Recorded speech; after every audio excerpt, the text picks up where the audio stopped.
Yeah, what's cracking, everybody? Welcome back to another episode of Prison Break Raw. I'm your host, the one and only Big JD. Go ahead, get this channel, subscribe, share, leave some messages or comments, hit that thumbs up for the like, notification bell to be informed on all episodes when they drop. Most importantly, if you enjoy this content, please feel free to share it. Sharing is caring. Share it to your family, your friends, your coworkers, anywhere and everywhere in your social media platforms. Let's get this raw and uncut material out there to the millions that don't know we are here. When somebody has spent decades and decades of their lives behind bars, the thought of being released maybe all of a sudden, maybe as a result of a pandemic or a change in the law, can be quite scary. I mean, it can almost be terrifying to the point to where this person feels that they don't want to get out. I've actually seen this happen with the new changes that were coming in the federal system. There were many men that were in there that have been in there for decades and decades, long prison sentences. And now all of a sudden they were getting a piece of paper saying they were going to be released within days or weeks or maybe even a couple of months. The fear would set in. The uncertainty. What am I going to do? Where am I going to go? How am I going to live out there? I haven't even begun to plan for my release because I figured I had about another 5 years, another 10 years. You have people in the California Department of Corrections and Rehumiliation that have basically thought they were going to be there to die forever. When you were given a life sentence in California, you were given life sentence with the possibility of parole. However, the possibility of parole was never come. It was never forthcoming. It was never on the horizon for many of these men and women because they just saw it as procedure, that I would go in front of this board, they were going to deny me for this reason, that reason. Well, you didn't, tie your left shoe instead of your right shoe, or you forgot to tie your right shoe instead of your left shoe, or, you don't seem to have that much remorse, or there's not a whole lot of insight into what you're talking about, or you don't really have a plan for your future. You know what? I know you've only gotten about 100 certifications and 2 college degrees, but I think you need to take another vocational class, and we'll see you back here in 3 years. This went on for a very, very long time. And past governors in the state of California, we're going as far back as Duke Majan, would constantly deny these paroles because it would go to the Board of Prison Terms, and that's what it was originally called. The person would go in front of the board. They would be deemed fit to return to society. It would hit the governor's desk. Governor would say no. It was almost like, why have a parole board if one guy is going to decide your fate every single time? And that's the way it worked. After Duke Majan, you had Pete Wilson. Pete Wilson shot them all down. After Pete Wilson, you had Gray Davis. Gray Davis was shooting them down. After Gray Davis, you had Schwarzenegger. He was shooting them down. And then Jerry Brown was shooting them down. I don't know about this Gavin Newsom guy. I heard that he's granting a lot, and I've heard there's a lot of people that are getting out. I heard Brown did let some people out. I've heard Arnold let a couple people out. But for the most part, most people just said, I'm never going to get out of here. No matter what I do, I am never going to get out of prison. Now, people are starting to get out. You have another show that's out there, Dubs. He was in prison for life. And I'm pretty sure that when he got released, he probably didn't think that he was going to get it that day either. And then when it happened, because people have been granted parole by the board only to get shot down by the governor. I'm pretty sure that Dubs and many others, Mitch from Hard Intentions, probably felt, okay, yeah, the board, yeah, they granted me before, but this governor is going to shoot me down. When the governor said, cool, I'm with it. Can you imagine the fear that these gentlemen went through? Can you imagine all the uncertainty? Can you imagine all the unknowns? How much has changed since you were last out? I mean, shit. In Mitch's case, Smiley from Hard Intentions, this man had been in prison since the 70s. The 70s. And when he got out, I believe he told me he got out around 2017. Can you imagine how much has changed? Think about it, right? It's almost like a dude that they found wandering around in some jungle somewhere. Japanese soldiers, 20, 30 years after World War II was over, they still thought the war was on. They were still living out there like as if they were in the middle of combat. It was still happening, even though they didn't see anybody or anything. Soldiers wander around in Vietnam, same shit. They have completely stopped in time, not understanding that the world continues to move while they're in prison. When you are incarcerated, you are locked up in somebody's dungeon, your world stops. You age, you watch the calendar change. However, the world doesn't stop. The world keeps moving at a fast, accelerated rate. And next thing you know, you get out and all this shit is just done changed. Crossing walks. It was one thing that I heard from a couple of people that were down since the 80s. The first time they pushed the button to cross the street and the crosswalk started talking to them. Other people telling me about getting on the bus and a voice was telling them which streets were coming up next. Scared the shit out of them. People with cell phones, people walking around, appearing that they were talking to themselves, but they had their Bluetooth on and they were talking on the phone. All these things going on. The internet, the way people dress, the way people acted.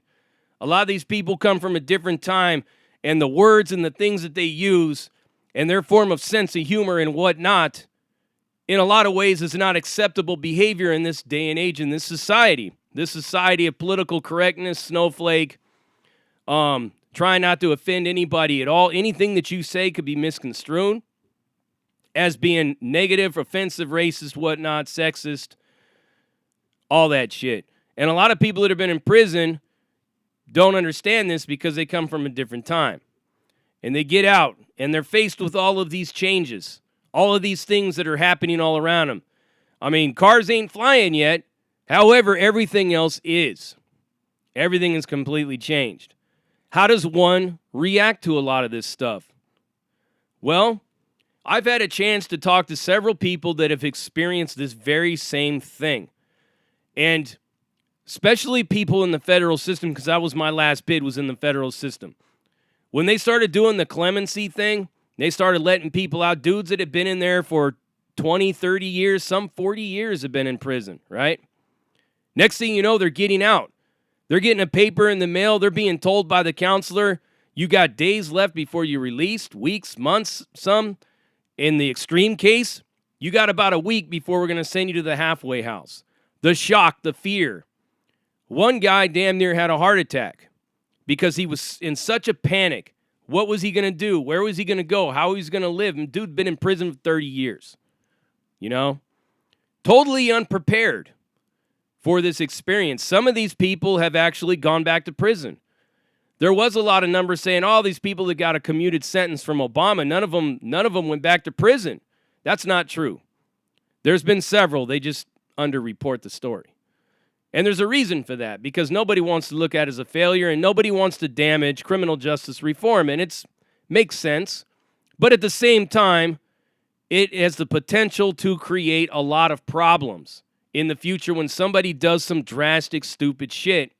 Like I told you in that video about Joel Francisco, who was trying to cut into his ex-girlfriend's window in the middle of the night, got caught, didn't get violated. A couple of weeks later, he goes to a hookah lounge and stabs somebody multiple times and kills them. This dude was the poster child and put up on a pedestal by the criminal justice reform advocates that are out there because he fit all their optical labels. You know what I'm saying? He did a lot of time. He talked a good one. He got a couple certificates under his belt, but he was not mentally prepared from the streets. And this happens a lot. People can talk a good one, a really good one when they're in there. A lot of times, a lot of these dudes will end up falling in love with pen pals that they may have gotten. Some of these dudes have put themselves on right-of-prisoner type of sites, and in some ways, it's genuine. Some of these dudes are really trying to find somebody that they can connect with and build a life with afterwards, because it sucks to know that you're going to absolutely nothing. But then there's a lot of these dudes that do a lot of this stuff, that wheel in pen pals and things like that in order to use them for whatever it is. You can't really tell who is genuine and who is disingenuous. It's basically you just have to roll the dice and figure it out for yourself. Because nobody knows. Nobody knows who's serious and who's not. I've seen guys that have had pen pals, women from somewhere in the country, and that woman has got their back. That woman's like letting him come to her house and all these things, get on his feet. And the dude turns out to be a hell of a good guy. You know, yes, there's a lot of adjustment problems, and I've talked to some of these wives or some of these girlfriends and have told me a lot of these things that they had to experience when this man got out. But now I know other dudes, though, that did everything in their power to manipulate this woman, wreck this woman financially and everything like that, and ended up going right back to prison. It's just, you never know. It's a roll of the dice. It is something that you basically have to take a leap of faith with and have to just use your judgment. I mean, you got guys like Dubs. You got guys like Mitch, got out. They got a woman in their corner. They're doing great.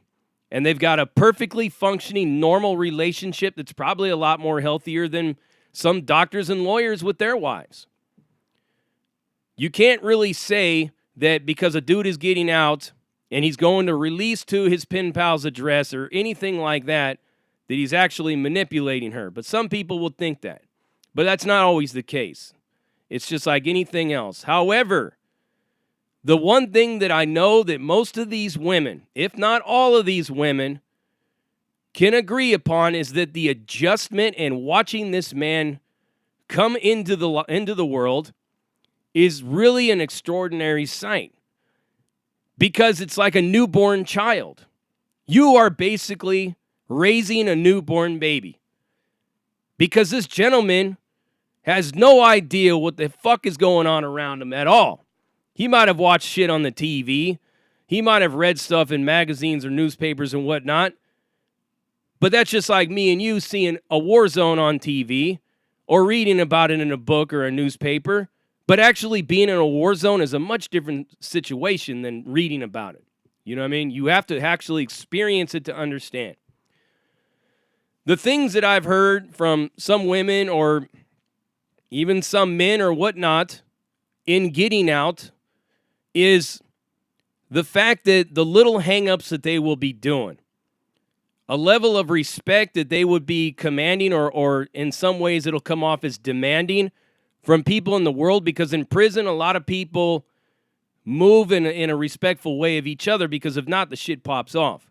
Well, that don't work like that out here in society. People are bumping into you. People are stepping on your shoes. People don't say, excuse me. People will, like, you're talking to somebody and somebody will just cut in from the side and start talking to them. All that kind of stuff that you don't do in prison happens out here every single day.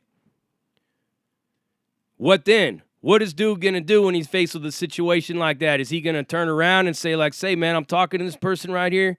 You're being fucking rude. Get the fuck out of here, or something like that?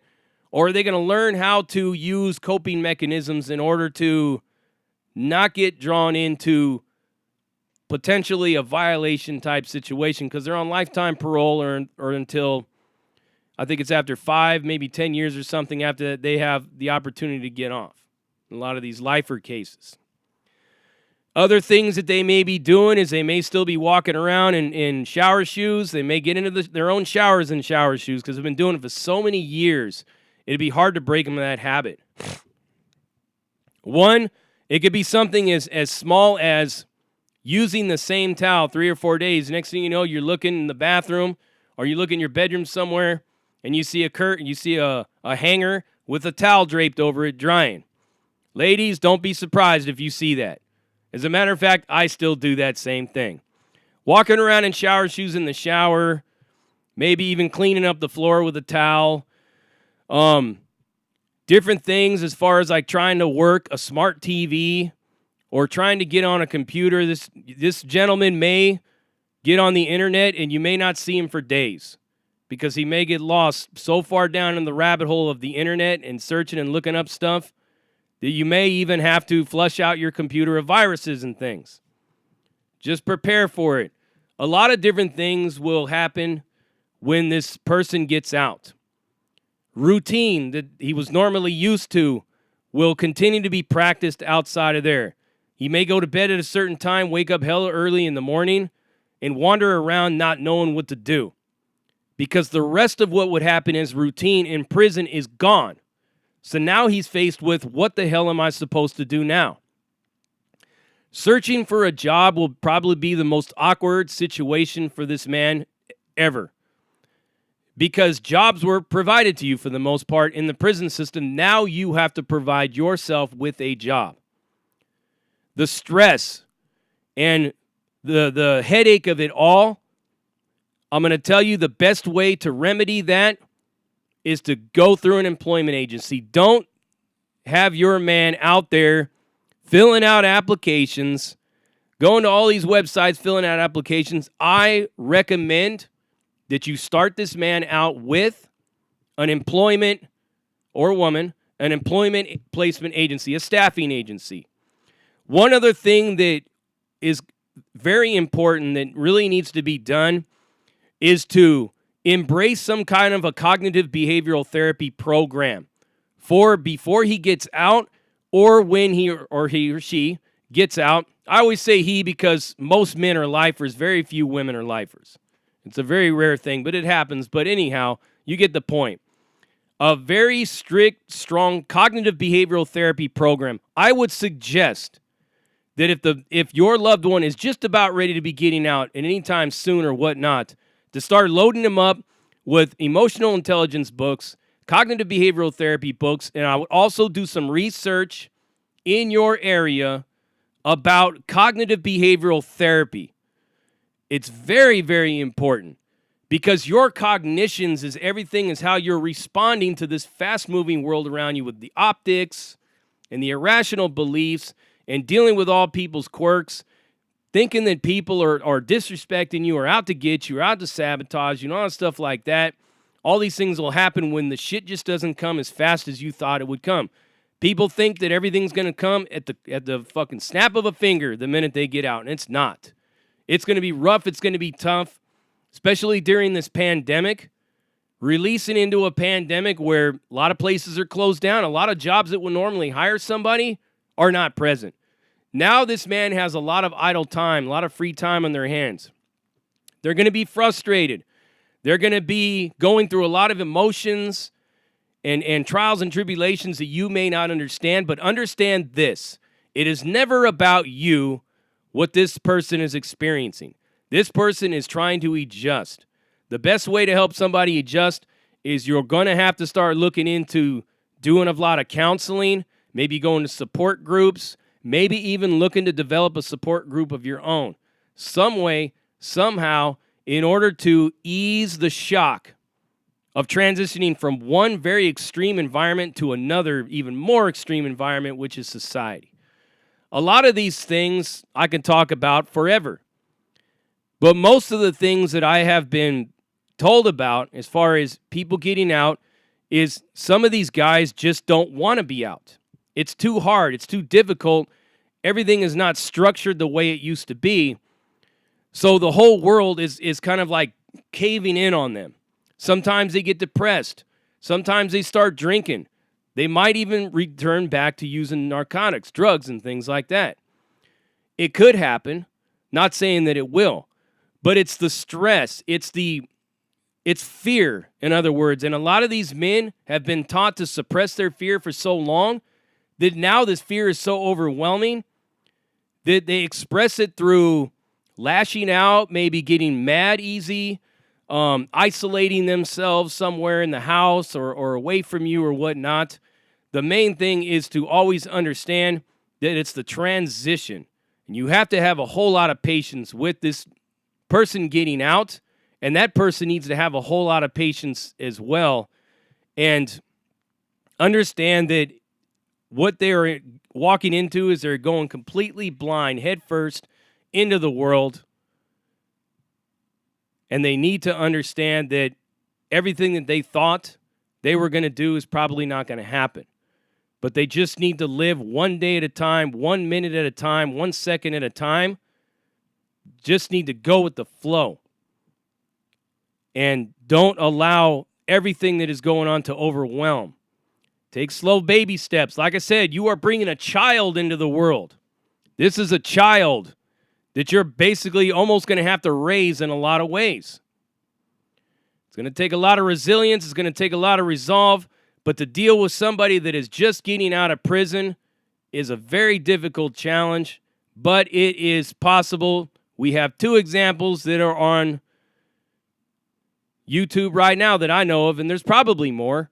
But 2 lifers that I know of 2 different channels. I would strongly recommend that you reach out to one of these channels, Dubs or Hard Intentions with Mitch. and get a whole lot of insight from them because they actually went through it. I've gone through it too, but we're talking 5 years at a time, 6 years at a time, 4 years at a time, whatnot. These dudes, decades at a time that they were locked up in there only to get out to a completely different world. So I hope this helps any of you in this hard time that's going on. A lot of people are getting out of prison. As a matter of fact, a guy, his name was Chester Enos, who had been down for a very long time, had just got released the other day. He was in the feds with me. I released him to quarantine. See? I'm doing these videos because I'm hearing of a lot of people getting released because of coronavirus and whatnot. These steps and this understanding will help prepare you for the shock that's about ready to come, because it's going to be a shock. Prison Break Raw, uncut, uncensored, no holds barred, non-sugarcoated, not politically correct, all up in your face, slapping you with that dick of reality, and I'm out.